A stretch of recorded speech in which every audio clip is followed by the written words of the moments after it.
In this video, I'll show how to implement two ventilation groups using the WCC 310 standard control panel.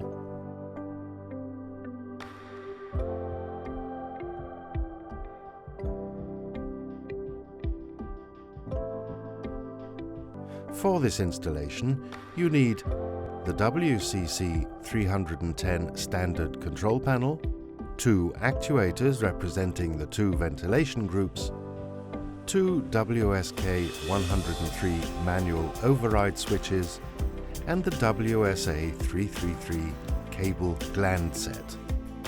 Here I have the WCC 310 standard control panel. Let's have a look inside. Inside, we see the installation manual and the panel itself. I open the panel. Any screwdriver can be used to open it.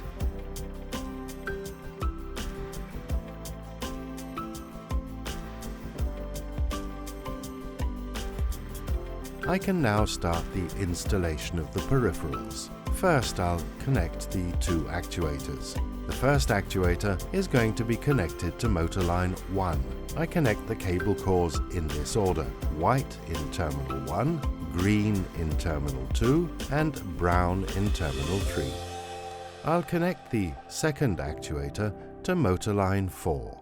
I connect the cable cores in the same order: white, green, and brown. The WSK 103 manual override switch. Inside, we find the installation manual,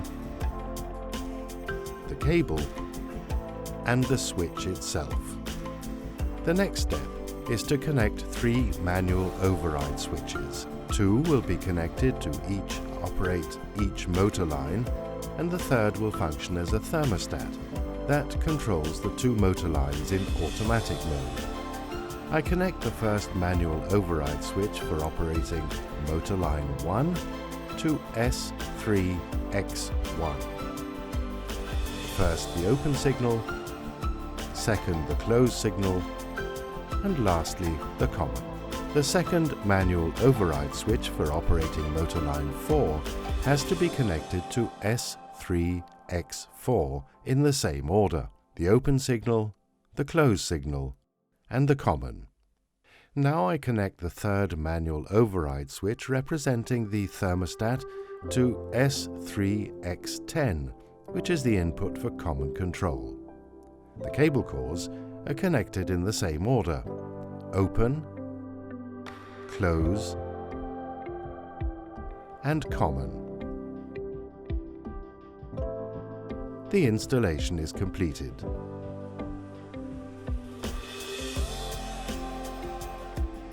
I'm now connecting the panel to the mains power. I remove the black plastic cover here.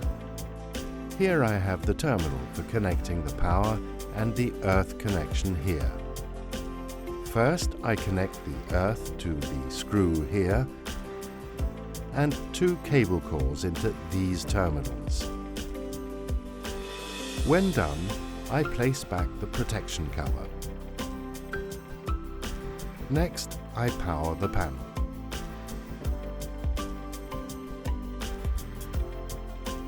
Now that I've powered the panel, I can initiate the panel's auto-configuration process.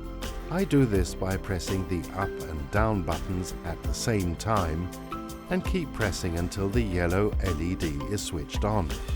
The panel will find all the hardware and configure itself accordingly. The process can take up to 2 minutes. The panel is ready when only the green LED is switched on. The panel is now ready. Let's test it to see if it works. From the up and down buttons on the panel, we test that the motor lines are working. I press the up button and the actuators open. Close, and the actuators close.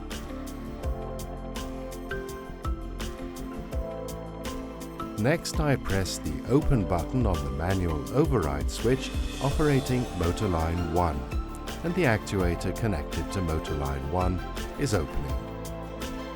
Long press on the Closing button and it closes.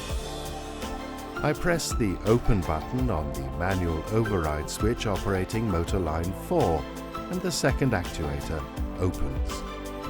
Stop and close.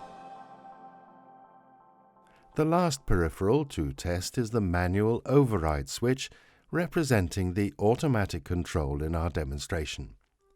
Since it is an automatic control, it has lower priority, meaning that I have to wait 30 minutes after using manual controls for it to work. After waiting the 30 minutes, I press the Open button and both actuators open. We notice that the actuator runs slower than in the manual control and that they're running as long as the button is being pressed. When I release the button, the actuators stop moving. If I press again, they continue opening. We see that they behave the same when closing. Hold the button down for closing and release to stop. Everything's working as expected. The control panel is ready for use.